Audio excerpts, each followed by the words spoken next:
Au niveau des brebis, également au niveau des bovins, j'utilise la luzerne.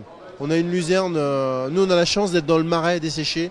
On a une forte production en luzerne avec une facilité de séchage et de pouvoir la préparer et de mettre en botte de foin en pouvant garder les feuilles, et ça nous permet d'avoir une qualité de fourrage importante.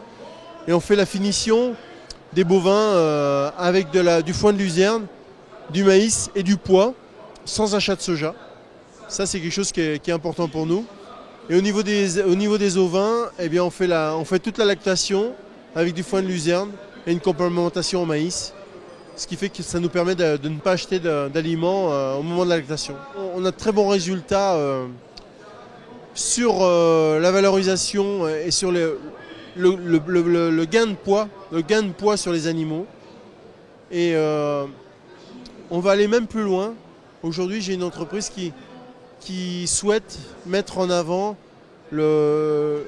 l'impact au niveau gustatif de la viande par rapport au fait qu'on n'utilise pas d'ensilage, on utilise de la luzerne. On aurait un résultat positif sur l'aspect gustatif de la viande.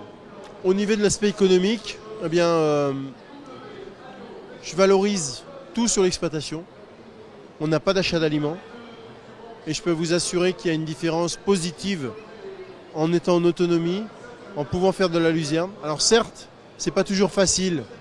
C'est pas toujours facile parce qu'une luzerne, si elle est récoltée sans les feuilles, on perd la matière azotée.